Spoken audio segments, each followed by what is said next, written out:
अब देखिएगा, ये पवित्र यजुर्वेद है और इसका अनुवाद स्वामी दयानंद जी ने ही अपनी कर कमल से लिखा है, किया गया है। स्वामी दयानंद जी ने अपनी कर कमल से किया है यजुर्वेद, महर्षि दयानंद सरस्वती। और ये कहाँ से अनुवाद किया गया है?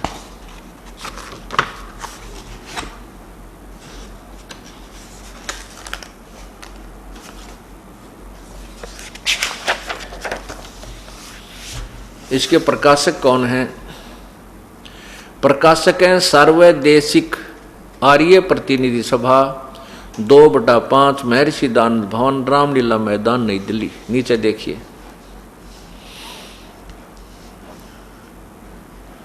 यहां से ये प्रकाशित है। और मुद्रक हैं Prince offset printers, Prince offset printers, Pataudi house, Daryaganj, नई दिल्ली। इसमें देखिएगा, इसके 241 पृष्ठ पे स्वामी दयानंद जी ने 8वें अध्याय में, यही 8वां अध्याय, नीचे देखिए, ये है 8वां मंत्र, 13वां मंत्र, ये 13वां मंत्र है। इसमें ये संस्कृत इसमें लिखी है, इसका अनुवाद स्वामी जी ने स्वयं कर रखा है। अब 242 पृष्ठ देखिएगा आप, ये देखिएगा 242 पृष्ठ। इसमें अनुवाद किया है कि हे सबके उपकार करने वाले मित्र,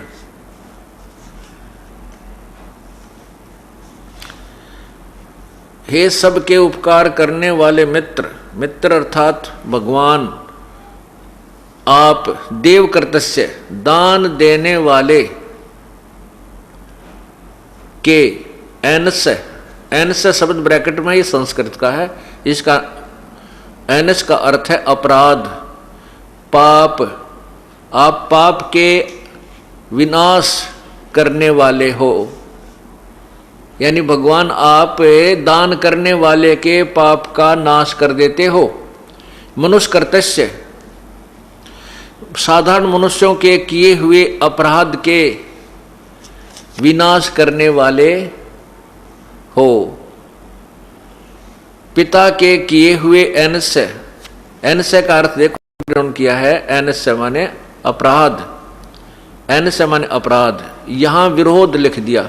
एनस्य माने पिता के किए हुए अपराध, अपराध ही चले हम बोले, बाकी इन्होंने विरोध आचरण के, चलो आगे, अपराध के नाश करने वाले हो, अच्छे प्रकार हरने वाले हो। आत्म कर्तस्य, अपने किए हुए, एनस्य माने पाप के, एनस्य माने पाप। एनस का अर्थ इन्होंने 4 प्रकार से लिख दिया, शब्द वही है। एनस्य माने पाप, एनस्य माने अधर्म, अधर्म माने भी पाप। यहाँ ऊपर देखिए, अपराध माने भी पाप, और यहाँ एनस्य विरोध आचरण, तो इसको हम पाप भी कहेंगे, तो एक ही बात है, पाप के हरने वाले। एनस्य एनस देखो, अधर्म के अधर्म अर्थात घोर पाप के भी आप नाश करने हारे हो। ओए होए होए, जानता हूं मैं जो कुछ भी अधर्म आचरण किया करता हूं व करूं, अनजान मैं जो कुछ भी किया करता हूं व करूं, उस सब एनस्य यानी दुष्ट आचरण। एनस्य माने हम पाप बोल लें तो अच्छा है, क्योंकि अपराध पाप इसका अर्थ होता है। दुष्ट पाप के नाश करने वाले आप हैं, दूर करने वाले, उस पाप के नष्ट करने वाले आप हैं। इन्होंने लिखा दूर करने वाले आप। इसमें 7 बार लिखा है एनस माने अपराध के नाश करने वाले हो, नाश करने वाले हो, अपराध को माफ करने वाले हो, क्षमा करने वाले हो। परमात्मा, अब क्या था, स्वामी जी ने सत्यार प्रकाश लिख दिया, सारे जीवन में कहीं ना कहीं से सुने सुनाए ज्ञान के आधार पर, और ये समाज में पहुंच गया। बाद में इन्होंने यजुर्वेद का अनुवाद किया। 1940 सम्मत 1940 में स्वामी जी का देहांत हो गया था, और 1939 में उन्होंने 1 वर्ष पहले इस यजुर्वेद का यजुर्वेद का अनुवाद समाप्त किया। ये देखिएगा, यही यजुर्वेद है।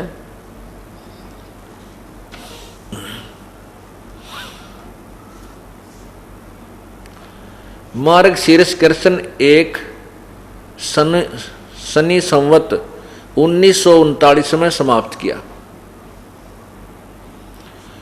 और 1946 में छपकर, संवत 1946 में छपकर समाप्त हुआ। यानी स्वामी जी के मृत्यु के उपरांत 6 वर्ष के बाद ये छपया। उससे पहले केवल सत्यार प्रकाश को ही दुनिया पढ़ती रही और ये वेदों का वो अनुवाद बाद में किया इन्होंने। कति 1 वर्ष रह रहा था उस समय वेदों, तब उनको ज्ञान हुआ होगा। इसके बाद वो अगर कोई फेरबदल कर जाते तो अच्छी बात थी, कोई बात नहीं, भूल में कुछ भी हो सकता था। लेकिन स्वामी जी नहीं रहे और ये अज्ञान भरा हुआ सत्यार प्रकाश हमारे अंदर प्रवेश कर दिया गया।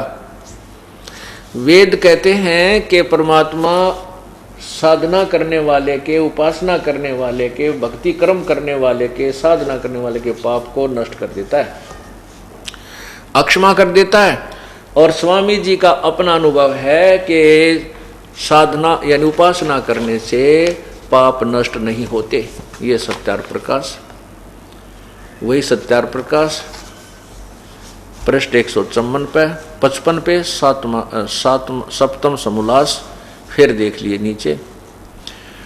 प्रश्नकर्ता ने कहा, परमेश्वर की स्तुति प्रार्थना, ये नीचे देखना, क्या स्तुति आदि करने से ईश्वर अपना नियम छोड़कर स्तुति प्रार्थना करने वाले का पाप छुड़ा देगा? स्वामी जी कहते नहीं। तो फिर स्तुति प्रार्थना क्यों करना? प्रश्नकर्ता कहते फिर तो भगवान की भक्ति किस लिए करें? उत्तर स्वामी जी ने लिखा, उनके करने का फल अन्य ही है। प्रश्नकर्ता ने पूछा क्या फल है? तो स्वामी जी ने उत्तर दिया है कि स्तुति से ईश्वर में प्रीति, उसके गुण कर्म स्वभाव से अपने गुण कर्म स्वभाव का सुधरना, प्रार्थना से निरअभिमानता, उत्साह और साहे का मिलना, उपासना से परब्रह्म से मेल और उसका साक्षात्कार होना। ओए होए, ये देखिए इधर तो निराकार बता रहे हैं, प्रसन्न ईश्वर साकार है वह निराकार 154 पृष्ठ पर स्वामी जी कहते हैं निराकार, और यहाँ देखो 155 पर कहते हैं उस परब्रह्म से मेल और उसका साक्षात्कार होना। स्तुति करने से पाप तो नहीं कटते स्वामी जी कह रहे हैं, लेकिन उसका भगवान मिल जाता है। अब फिर देखिएगा,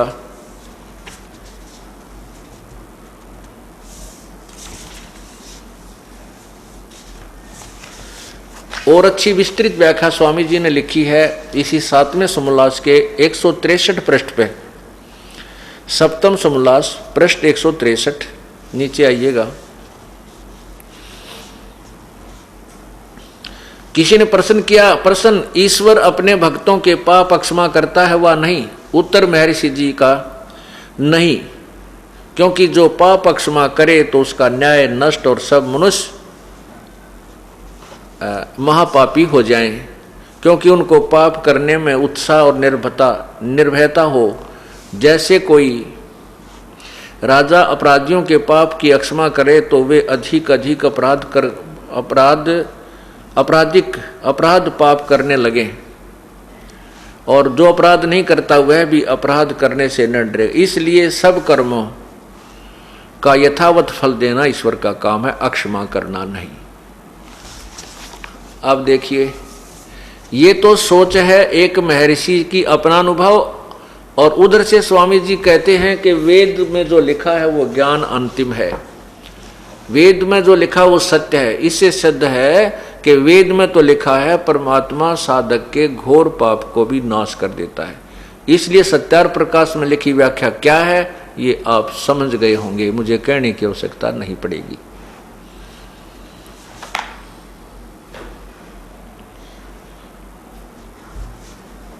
अब परमात्मा साकार है व निराकार, आपको बताया कि भगवान साकार है। यजुर्वेद अध्याय नंबर 5 के मंत्र नंबर 1 में 2 बार लिखा है, गवाही दी है कि परमात्मा शरीर है। उस परमात्मा का एक अन्य भी शरीर जो वहाँ जो सतलोक में उसका शरीर है वो बहुत तेजों में है, और उस तेजों में शरीर के ऊपर एक हल्के तेज पुंज का और कोट डालकर हल्के तेज पुंज युक्त वो परमात्मा अपना शरीर धारण करके और आता है। वो सबके पालन करने के लिए अर्थात सबकी व्यवस्था बनाए रखने के लिए, यहाँ प्रकट होने के लिए, आने जाने के लिए परमात्मा का एक अन्य शरीर भी है। ये देखिएगा यजुर्वेद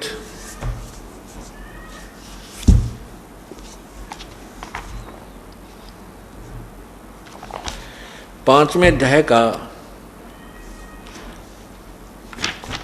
ये प्रथम मंत्र आपको दिखाते हैं।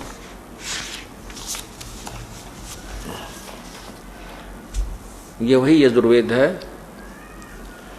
और स्वामी दयानंद सरस्वती जी द्वारा इसका अनुवाद किया गया है। ये देखिएगा,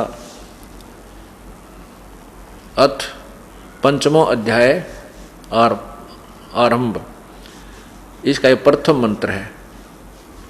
अग्ने तनुरसी, अग्ने तनुरसी विष्णवे तवा सोमस्य तनुरसी। इसमें 2 बार लिखा है अग्ने तनुरसी विष्णवे तवा सोमस्य तनुरसी। ये देखो नीचे स्वामी जी ने इसका अनुवाद ऐसे किया है कि हे मनुष्यों तुम लोग जैसे मैं जो हवि अग्नि बिजली प्रसिद्ध रूप अग्नि के तनु शरीर के समान है, उसको यज्ञ की सिद्धि के लिए स्वीकार करता हूँ। जो सोमस्य जगत में उत्पन्न हुए पदार्थ समूह की तनु अविस्तृत सामग्री। तनु का अर्थ होता है शरीर, इसका अर्थ सीधा सा बनता है अग्ने तनुरसी। ये सामवेद है, इसमें आपको अग्नि माने क्या है ये सिद्ध करके फिर इसको प्रमाणित किया जाएगा। ये सामवेद भाष्यम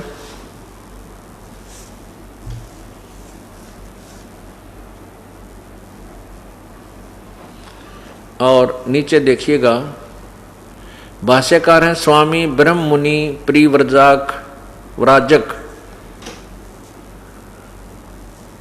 विद्या मार्तंड। इसमें प्रथम श्याम वेद पूर्वर्चिक अग्नि प्रोकांड प्रथमोध्याय, इसमें देखिएगा अग्नि का अर्थ लिखा है हे ज्ञान प्रकाश स्वरूप परमात्मन, यानी अग्नि माने परमात्मन। यहाँ देखिए नीचे अग्नि माने हे ज्ञान स्वरूप परमात्मन।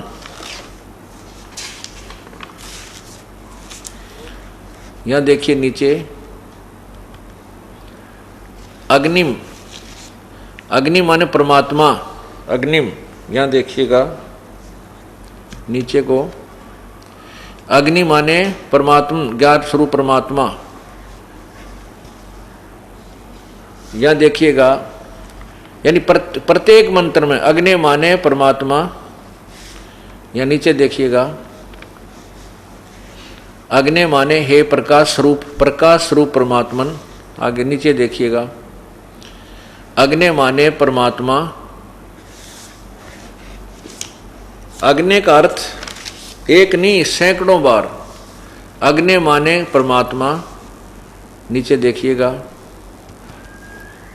अग्नि माने ज्ञान स्वरूप परमात्मा। अब इसमें और भी सारे ही बहुत ज्यादा है ऐसे लिखे हुए। अग्नि का अर्थ है परमात्मा, ये सिद्ध हो गया। अपन सिर्फ अपना काम चलाओ देखना है, इसमें गणित संस्कृत पढ़ने की आवश्यकता नहीं, इन्होंने सब कुछ लिख रखा है, हमने सिर्फ इसको देखना है। अग्नि माने परमेश्वर सिद्ध हो गया।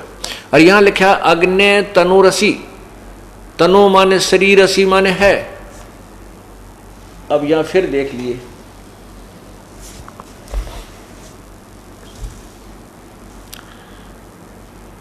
ये यजुर्वेद, इसके 5वें अध्याय का ये प्रथम मंत्र। अब अनुवाद हम करते हैं, आप भी करोगे अग्ने तनुरसी, यहां देखिएगा, यहां हम अग्ने माने, स्वामी जी ने जो अनुवाद किया है इस अग्ने माने परमेश्वर लिख दिया। बस यहां लिख दें कि हे परमेश्वर, हे परमेश्वर। आगे देखो तनु, और तनु माने शरीर, शरीर उन्होंने लिखा, तनु का अर्थ शरीर लिख दिया, असी माने है। ये परमात्मा अग्नि माने हे प्रकाश तेजो में परमात्मा आपका शरीर है। तनु माने शरीर, असी माने है आपका शरीर है। फिर यहां लिखा है तवे विष्णुवे तवा, तवा विष्णुवे, और यहां लिखा तनु असी माने है सोमस्य, विष्णुवे तवा सोमस्य। इसका अर्थ बनता है कि तवा माने उस, सोमस्य माने अमर पुरुष, सोमस्य माने अमर पुरुष का, तनु माने शरीर, विष्णुवे माने सबकी संभाल करने के लिए, पालन पोषण करने के लिए, और सब उस परमात्मा का एक और शरीर है। यानी उस शरीर से अन्य एक और शरीर धारण करके वो परमात्मा आता है, क्योंकि वो तेजो में शरीर को हम नहीं देख सकते इन आँखों से। वो तो अंदर की जो आँखें हैं, आत्मा के अंदर जो दिव्य दृष्टि से बनती है, उससे ही देखा जा सकता है। तो वो परमात्मा उस शरीर में ज्यों का त्यों आ जाए तो उल्लू की तरह हमारी सबकी आंखें बंद हो जाएं, कुछ नहीं देख सकें। जैसे सूर्य के दिन के समय उल्लू को कुछ दिखाई नहीं देता। इसलिए परमात्मा अतिथि रूप में आता है, अतिथे।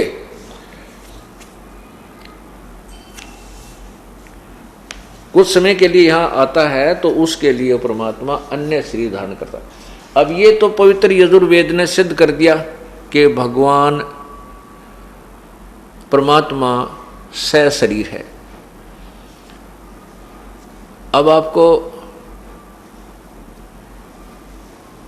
पवित्र बाइबल में दिखाता हूं। अब देखिएगा पवित्र Bible,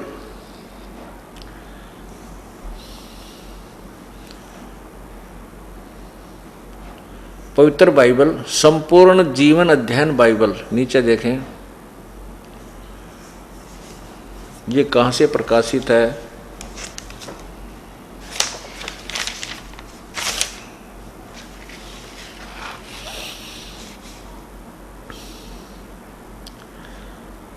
life publishers international, Springfield mister USA, printed in India.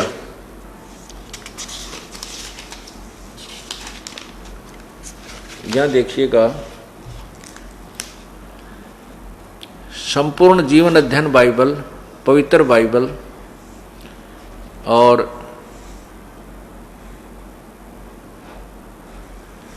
ये है प्रिंटेड इन इंडिया।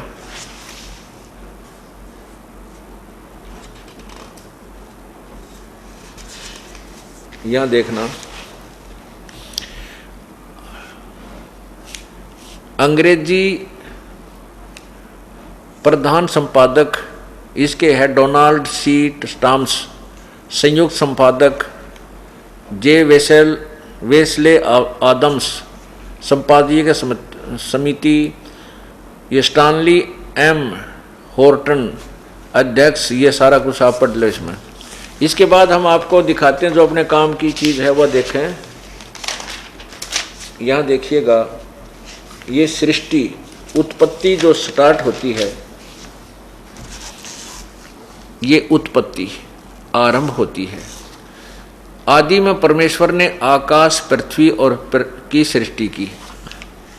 यहाँ देखो आरंभ में, फिर उसके बाद क्या किया, फिर परमेश्वर ने कहा कि हम मनुष्य को अपने स्वरूप के अनुसार, यानी 5-6 दिन में सृष्टि रची गई थी, तो परमात्मा ने कहा कि अपने स्वरूप के अनुसार,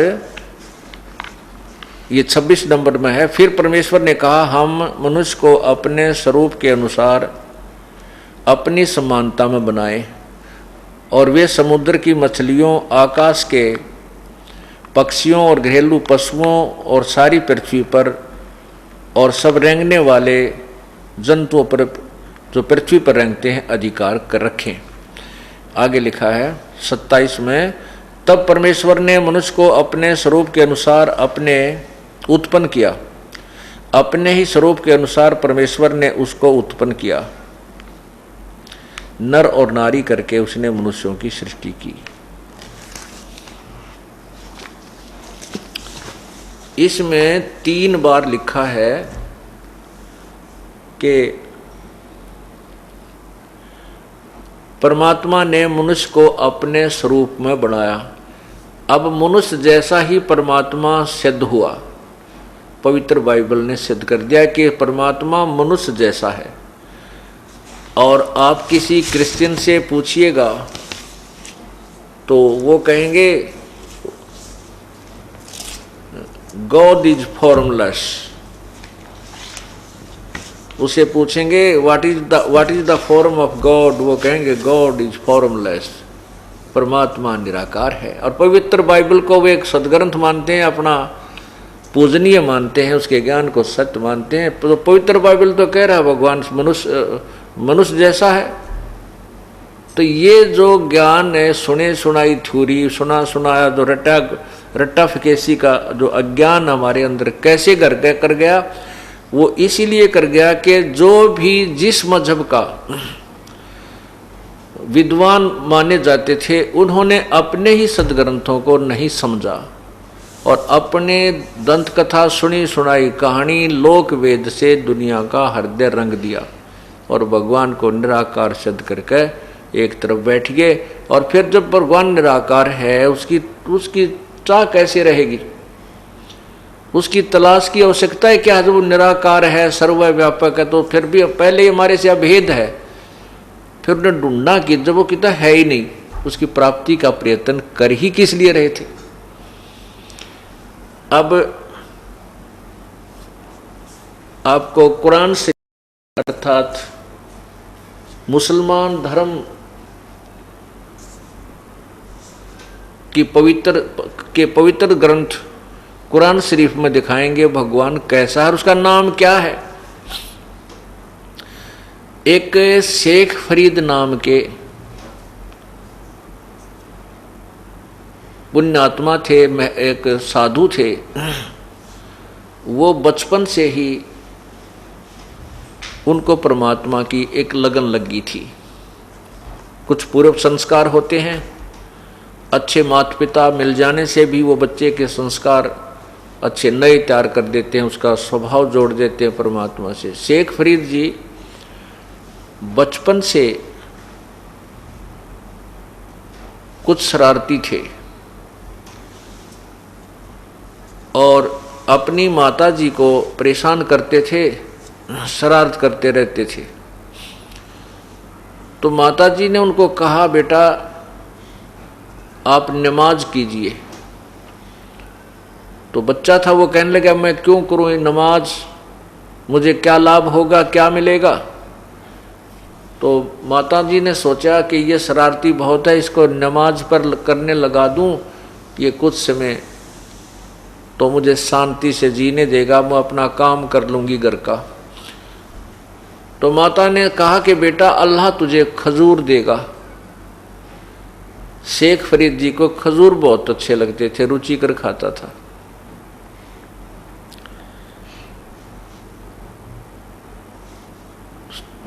माँ के मुख से ये वचन सुने तो शेख फरीद जी ने कहा कि माँ बता फिर कैसे नमाज करनी है, कितनी बार करनी है। माँ ने कहा बेटा 5 बार करनी है और कैसे करनी है मैं तुझे बता देती हूँ, तुझे ज़्यादा तो याद रहेगा नहीं, तू ऐसे करना। एक चद्दर बिछा दी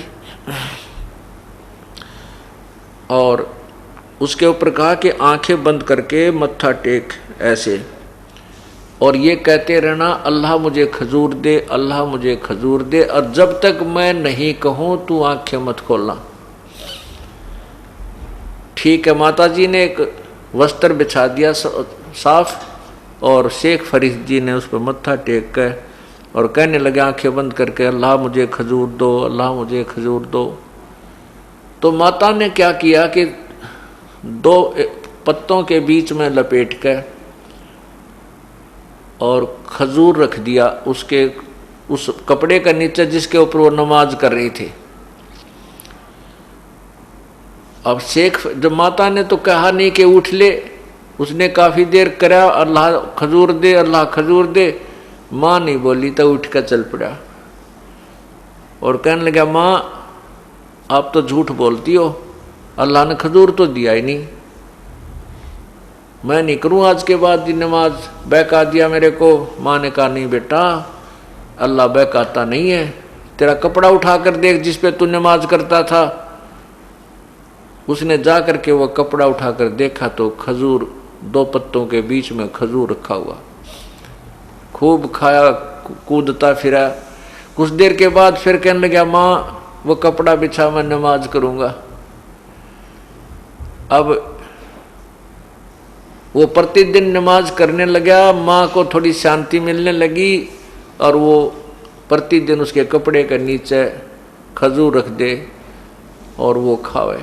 एक दिन माता जी को याद नहीं रहा खजूर रखना, और शेख फरीद अपनी नमाज करके जितना समय उसने निर्धारित कर लिया, इतनी देर करूंगा, अल्लाह खजूर दे खजूर दे, फिर उठकर वो खजूर उठाकर खाने लग जाता था। उसी प्रकार प्रतिदिन की तरह शेख फरीद जी ने कपड़ा उठाकर देखा तो वहां पर खजूर रखा था और वो खजूर खाता हुआ आ रहा है।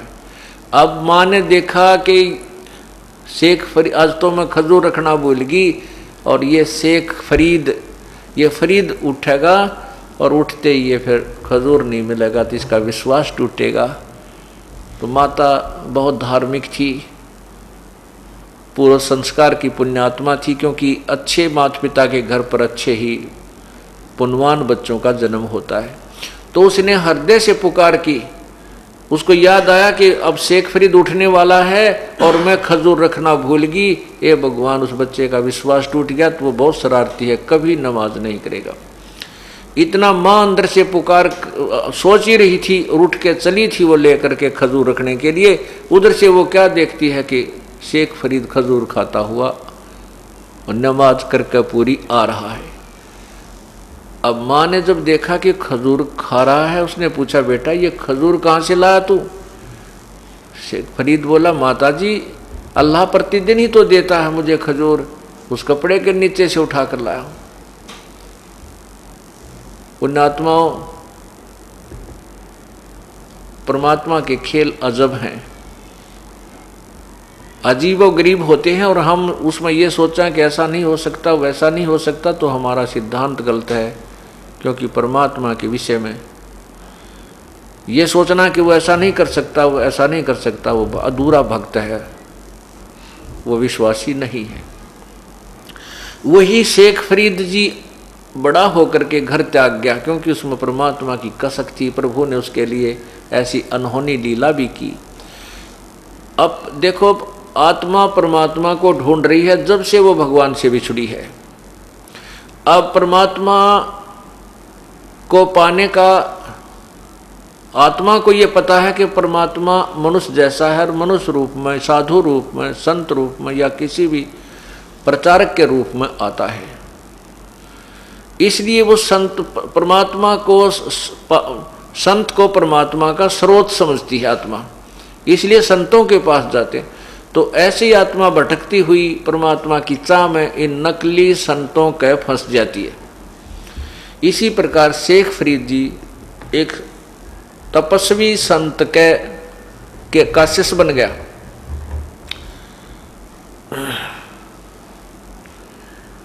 वो संत जो था तपस्वी था, तप करने को कहता था और कहता था कि तप करने से परमात्मा के दर्शन हो जाते हैं, परमात्मा अल्लाह की प्राप्ति होती है। तो उस ऋषि संत जी ने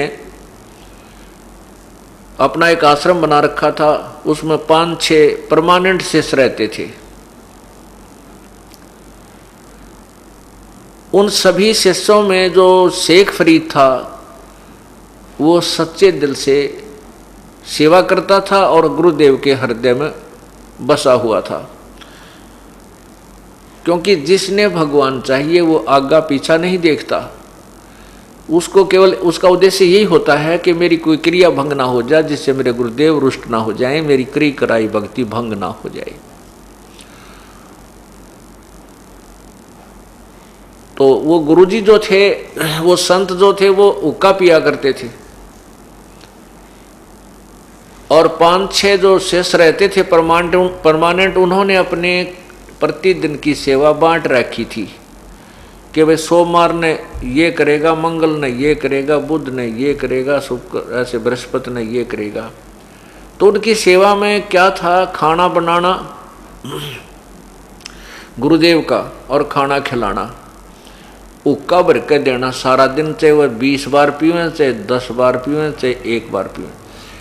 और वो गुरुजी का एक विशेष वो था कि रोटी खाते ही हुक्का जरूर पिया करता। अब कोई भी कार्य होता, विशेष तौर से वो गुरुदेव शेख फरीद को बुलाकर कहते थे।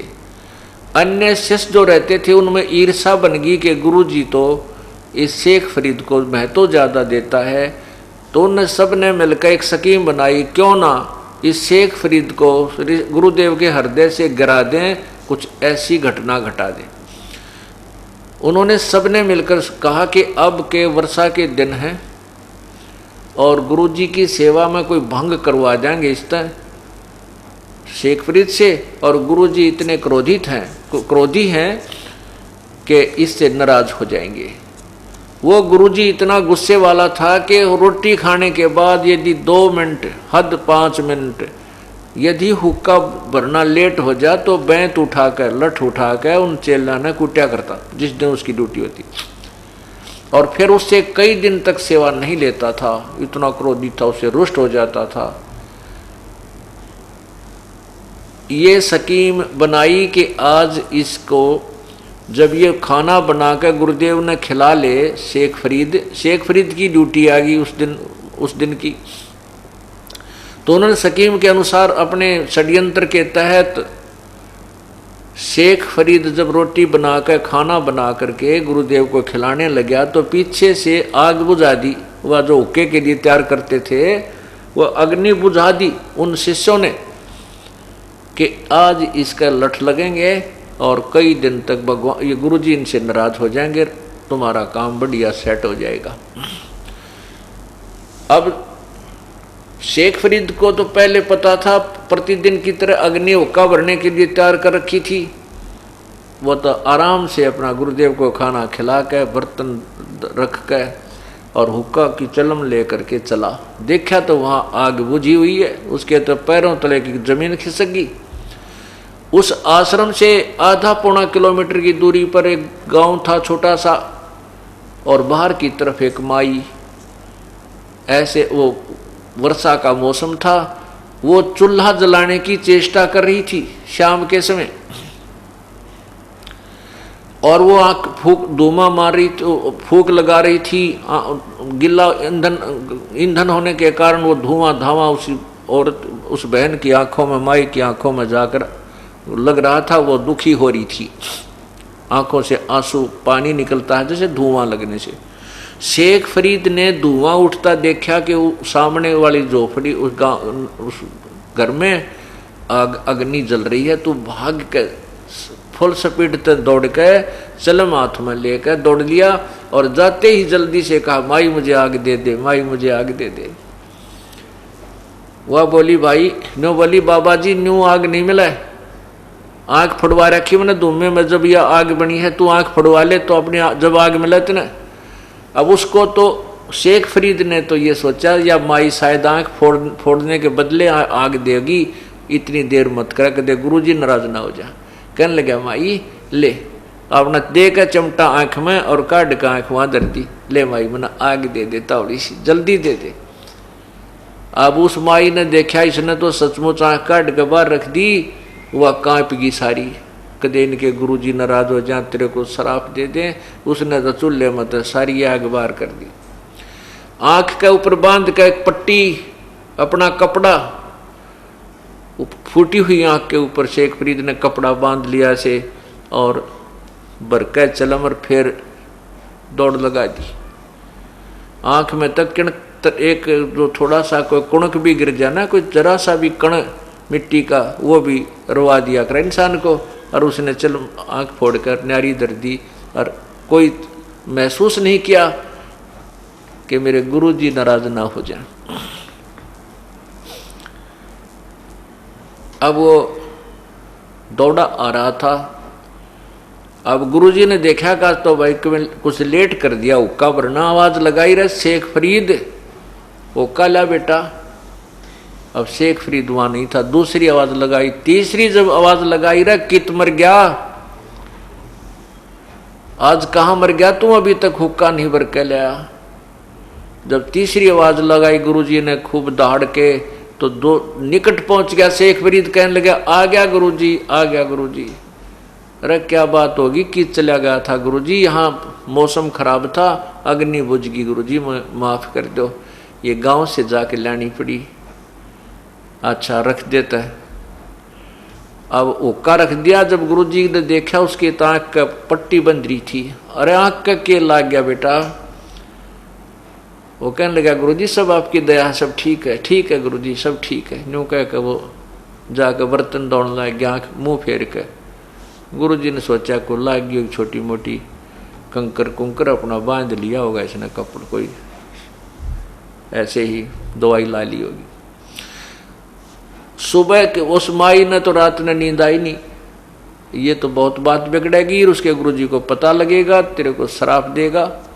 वो माई सुबेरे उस आंख ने रख के एक मटके के ढक्कन पे और उसको लेकर के गुरुजी के पास गई, संत जी के ऊपर से सामने माफी मांगने लगी, पैर हाथ जोड़े माफी मांगे, माफ कर दो गुरु महात्मा जी, मेरे से गलती होगी, आपका सेवक गया था, मैं दुखी हो रही थी, बहुत दुख मुश्किल से आग तैयार की थी, इसने ऐसे ऐसे कहा, मैंने इसको कह दिया कि तू आंख फोड़वा ले, इसने सचमुच आंख फोड़ दी, महाराज जी मेरी गलती नहीं है, इसने सचमुच आंख निकाल दी, मैं तो वैसे दुख में गुस्से में वैसे कही थी। अब वो गुरुजी सोच रहा, संत सोच रहा है या माई कह क्या रही है, माई तू मुझे पूरी विस्तृत व्याख्या बता, क्या कह रही है। तो उसने सारी कहानी बताई कि ऐसे ऐसे आपका सेवक गया था शेख यो फरीद नाम का, और वो जाना करते गांव वाले ये सबके नामों तक परिचित थे, और महाराज जी में इसने तो आंखें निकाल के दे दी। तब गुरुजी ने आवाज लगा रहे शेख फरीद इधर आ बेटा। अब शेख फरीद गया तो कहा बेटा ये आंख के लग गया। कहने लगे गुरुजी आप तो अंतर्यामी है, मैं क्या बताऊं। तो कहा गुरुदेव ने कहा खोल इस पट्टी ने, उसने पट्टी खोल दी तो आंख नो की नो पाई। आंख जो की तो मिली वो, लेकिन थोड़ी सी छोटी थी। अब पुण्यात्माओं, अब शेख फरीद की क्या दोष है बेचारे का। ऐसा सिद्धि युक्त संत जो गुरु मिल जाए कि जो आंख भी फूटी हुई आंख को भी ठीक कर दी। तो शेख फरीद की को साधना में कोई संशय नहीं रहा कि जो साधना गुरुजी ने बताई है या सही है, इसके अतिरिक्त कोई साधना नहीं है, और ऐसा सिद्धि युक्त हमारा गुरुदेव है इस पृथ्वी पर नहीं है। पुण्यात्माओं, ये ज्ञान, ये तत्व ज्ञान से आपको निर्णय होगा कि हम कैसे उलझ गए इन संतों के चक्कर में, इनको हम कैसे पूर्ण संत मान बैठे एक छोटे से चमत्कार के कारण। ये सब काल बलि के खेल हैं, इस ज्योति निरंजन का खेल है। ये एक लीला ऐसी करवा देता है, उस संत ने सारे जीवन में वो जो साधना भक्ति करी थी वो जादूगरी दिखा दी। शेख फरीद की एक आंख को फूटी हुई को ठीक कर दिया, और वहाँ आसपास के क्षेत्र में वो संत पूज्य हो गया, और उन संतों के उन गुरु शिष्यों के लिए वो भगवान हो गया। अब उसके अतिरिक्त वो तो मानने नहीं किसी की, चाहे बेशक उनको जो कोई आकर भगवान भी अल्लाह भी आकर नो कहे कि संत ठीक नहीं, इसका मार्ग ठीक नहीं, कतई नहीं मानने, क्योंकि आंखें वो ऐसी सिद्धि देख रहे। एक सिद्धि से ही एक संत की आज तक महिमा गाई जाती है। कोई एक छोटा सा चमत्कार किसी गांव में हो गया होगा, उसके गुणगान गाए जाते हैं, और वो कई पीढ़ी तक उसकी मंडी बनाकर आज पूजा जा रहा है। और यहाँ पर ये लाखों की संख्या में संगत आती है, और प्रत्येक के घर में कितने कितने चमत्कार हो रहे हैं, गिनती को नहीं। देखो, आप सुबह बताया था कि प्रत्येक भगवान में कुछ शक्ति है, और जिस भी भगवान का जो साधना करता है उसको छोटी मोटी हल्दी की गांठ वो जरूर दे देता है पंसारी बनाने के लिए। जो जाकी सरना बसे ताको ताकी लाज, जल सो ही मछली चढ़ जा बह जाते गजराज। अब जो भी संत जिस भी भगवान की साधना करता है उससे उसको लाभ जरूर मिलता, उसके लेवल का, उसके सत्र का। अब जैसे किसी की मित्रता तहसीलदार से है और तहसीलदार की जो दोस्ती है, तो तहसीलदार के पास जब वो जाएगा, उसका कोई छोटा मोटा रजिस्ट्री का काम होगा तो तहसीलदार अपनी कुर्सी पर बैठा कर सारा काम करवा देगा और चाय पियाओगा। लेकिन उसकी मित्रता तहसीलदार से, फिर उसका काम डीसी ऑफिस में आवेगा तो वो कुछ नहीं करा पाएगा। इसी प्रकार परमात्मा कहते हैं हम उस समर्थ का, पूर्ण परमात्मा तत्व ब्रह्म परम अक्षर ब्रह्म का शरणा लें, उसकी शरण में जाएं जिससे हमारे सारे काम ठीक हो। जैसे प्रधानमंत्री का कोई नुमाइंदा, कोई व्यक्ति हमने मिल जावा तो मुख्यमंत्री भी हमारे साथ और यहाँ के सब प्रशासन भी हमारे साथ और सारे काम अप आप हों। समर्थ का शरणा गहो रंग होरी हो, भाई कभू न हो ए काज राम रंग होरी हो। समर्थ का शरणा लो रंग होरी हो और कदे ना हो अकाज राम रंग होरी हो। होरी माने खुशी। पूर्ण परमात्मा की शरण में जाने से आपकी सदा खुशी रहेगी, कभी अकाज नहीं होंगे, यानी आपके सारे काम ठीक हो जाएंगे। यदि हम छोटे भगवानों के, निम्न सत्र के भगवानों की आसरा लेंगे, वो अपने सत्र का लाभ जरूर दे देंगे, लेकिन मोक्ष नहीं, और कोई कर्म दंड आ गया तो उसको ठीक नहीं कर सकते। अब शेख फरीद की जो आंख थी, ये संस्कार प्रारब्ध से नहीं फूटी थी, ये तो इत्फाक फूटी थी। जैसे मोरध्वज के लड़के को मोरध्वज के लड़के ताम्रध्वज को भगवान श्री कृष्ण ने कटवाया था आरे से, स्वयं ही उसको ठीक कर दिया, ये कर सकते हैं। और उन्हीं की भक्ति करने वाला संत भी छोटी मोटी ऐसी कोई क्रिया सिद्धि दिखा सकता है। शेख फरीद की आंख प्रारब्धवश नहीं फूटी थी, वो इत्फाक फूटी थी और उसको अपनी सिद्धि से उसने ठीक कर दिया। उस सिद्धि दिखाने में उस संत को कई वर्षों की पुण्य कमाई समाप्त करनी पड़ी, ऑटोमेटिक हो जाती है। तो इस प्रकार अब शेख फरीद ने को जो अपने उसके गुरुदेव ने मार्ग विधि बताई, वह पक्की गांठ बांध ली, पक्का दृढ़ निश्चय हो गया कि हमारे गुरुजी पूर्ण है, मेरी आंख भी ठीक कर दी। इन्होंने जो विधि भक्ति की बताई है वह ओके है, उसमें कोई डाउट नहीं है।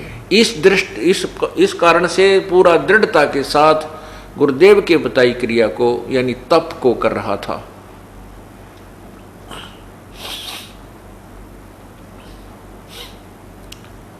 गुरुदेव का शरीर पूरा हो गया, अर्थात तो मृत्यु को प्राप्त हुए।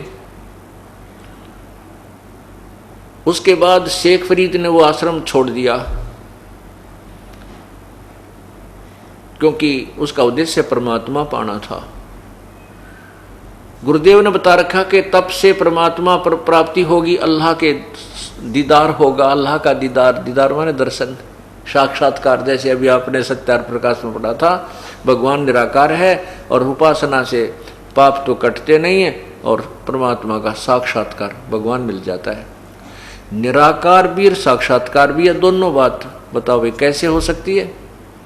यही थ्योरी एक की नहीं, जिसको तत्व ज्ञान नहीं और आज तक जिसने भी ज्ञान दिया बताया वो सब ने यही, सब संतों ऋषियों ने मजहबों ने परमात्मा को निराकार ही बताया है। तो शेख फरीद जी ने सोचा भाई गुरुदेव ने बत कहा है कि तप से भगवान मिलेगा, क्यों ना इस तप करके शरीर ने खत्म कर दूं, क्या बनेगा इस मिट्टी का यदि परमात्मा नहीं मिला था। तब खड़ा होकर किया, बैठ कर किया, धोने लगा कर किया, ऊपर ने पैर करके नीचे ने सिर पद्मासन शिरासन करके किया। आखिर में सोचा एक कुएं के अंदर एक कुआं था, उसके ऊपर वृक्ष था, वृक्ष की टहनी उसके कुएं के ऊपर के गई हुई थी, वो छाई हुई थी। तो उस ऊपर वाली टहनी में एक रस्सा बांध के अपने दोनों पैरों के अपने रस्सा बांध के शेख फरीद ने, और वो क्या करता था कि कुएं में उल्टा लटक जाता था। 12 वर्ष तक कुएं में उल्टा लटक कर शेख फरीदी ने परमात्मा के दर्शन करने के लिए साधना की। गुरुदेव के बताए अनुसार, गुरुदेव ने तप करना बताया था तो उसने तप और कठिन करने की चेष्टा की, किसी प्रकार अल्लाह के दर्शन हो जाए।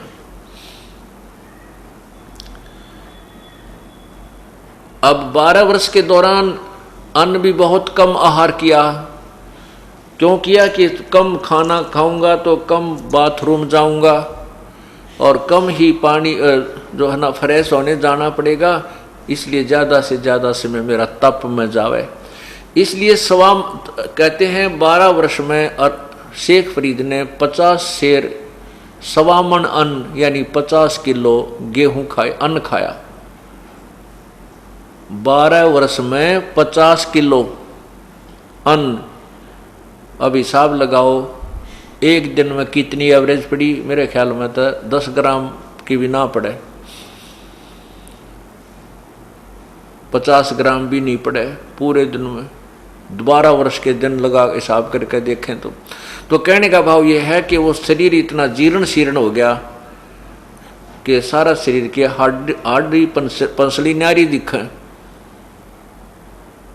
अब वो शेख फरीद जी एक बार बाहर आ जाते थे, कुछ देर बाहर लेटते थे, फिर कुएं में जाकर उल्टे लटक जाते थे।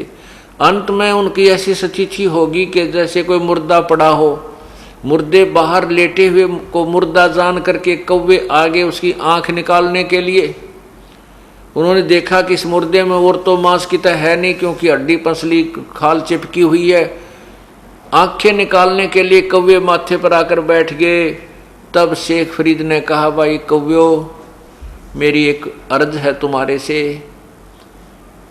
मेरे शरीर में कहीं मांस तुम्हें नजर आए, इसको खा लो भाई, मेरी आँखें मत फोड़ो, मेरी इन आँखों को मत खाओ। मुझे भगवान के दर्शन करने की इच्छा है, मैं परमात्मा के दर्शन करना चाहता हूँ। मेरे दर्शन होने के बाद बेशक इनको खा लेना तुम। अब शेख फरीद ने सोचा कि यहाँ तो ये कौवे भाई तेरी आँख निकाल लेंगे, अब तू ऐसे कर इस कुएं में लटक जा, नीचे नहीं आ पाओगे। और रोता हुआ कि अब तो शरीर का भी अंत होने जा रहा है और अल्लाह का दीदार हुआ नहीं, दर्शन नहीं हुए। हे भगवान, यह क्या बना इस माटी का, मुझ नीच में कोई त्रुटि रही होगी प्रभु। गुरुदेव ने तो मार्ग सही बताया। अब परमात्मा तो कहते हैं, तप से राज मदमानम जन्म तीसरे शुक्र शवानम। तप से राज्य होता है, राज से फिर राजा का अभिमान इतना हो जाता है कि वो इतने पाप इकट्ठे कर ले जाता है, तीसरे जन्म में कुत्ता गधा सुअर की जोनी को प्राप्त होता है। अब परमात्मा ने, क्योंकि हम उस परमात्मा कबीर जी की आत्मा है, अल्लाहु अकबर की आत्मा है, अल्लाह कबीर की आत्मा है, उसी को दया आती है, रहम आता है। उसने उस परमात्मा की ये भी चिंता रहती है कि कहीं इन आत्माओं का भगवान से विश्वास ना उठ जाए, और जिस समय भक्ति समय आएगा, भक्ति काल आएगा, कहीं वहाँ उस समय तक भगवान का नाम और निशान समाप्ति ये काल ना करवा दे। इसलिए वो परमात्मा स्वयं अपनी कृपा भी बख्श करके उन पुण्य आत्माओं को बाहर जाते हैं, आते हैं, फिर चले जाते हैं। पूर्ण परमात्मा यानी अल्लाहु अकबर, वो भगवान कबीर सतलोक से चलकर आए और कुएं के ऊपर प्रकट हो गए एक मनुष्य शरीर में। अब शेख फरीद कुएं में उल्टा लटका हुआ था।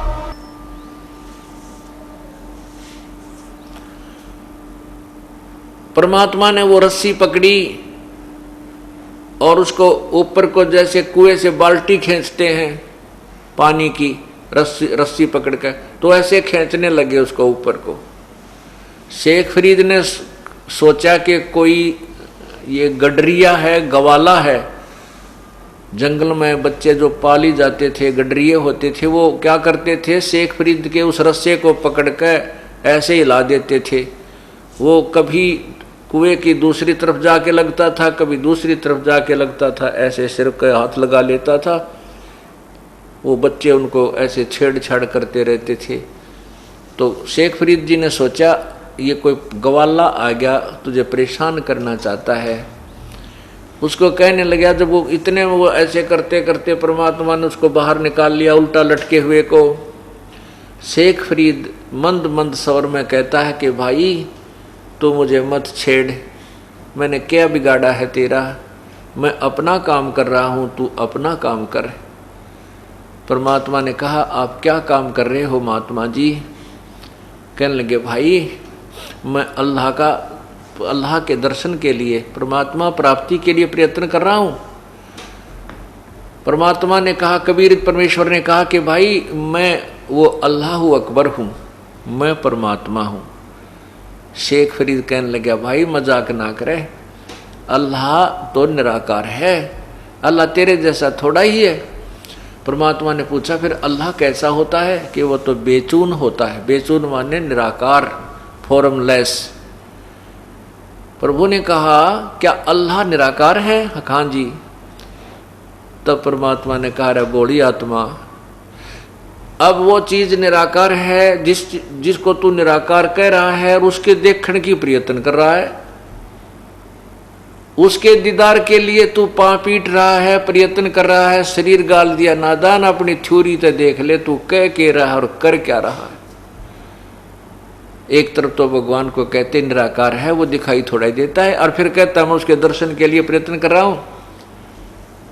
तो परमात्मा कहते एक ना भूला दो ना भूली, भूली सब संसारी। सबका भूल लगी हुई है ये। अब देखो शेख फरीद जी की एकदम वो सारे जो अंदर के गलत ज्ञान से जो माइंड के सक्रिय गलत फटोरे थे वह सारी त्रुटि दूर होगी। एक सेकंड के अंदर समझ में आ गया रहा सचमुच, एक तरफ तो मैं उसको निराकार कह रहा हूं और फिर उसके दीदार के लिए यहां देखो शरीर को खत्म करने जा रहा हूं। उस शेख फरीद ने सोचा ये भगवान तो नहीं है, नहीं हो सकता क्यों, लेकिन भगवान का बाखबर जरूर है। ये परमात्मा के बारे में जानने वाला तत्वदर्शी अवश्य है। न्यू के न्यू उल्टा लटके लटके पैर पकड़ दिए उस परमेश्वर के। कहने लगे हे महात्मा मुझे परमात्मा अल्लाह के पाने की विधि बता दे।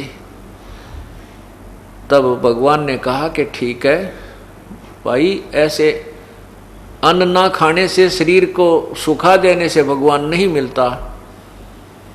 आप कुछ आहार कीजिए, ज्यादा भी मत खाओ, इतना मत खाओ कि अंगड़ाई टूटने जमाइया और भक्ति भी ना होए, और इतना भी मत खाओ कि ये तुम्हारे शरीर कंडम हो जा, खत्म हो जा, मुड़ जा, ये कमल भी सीधे ना रहे, ये कमर न्यों होगी तेरी, जो क्या पड़ा सारा काम बिगड़ गया।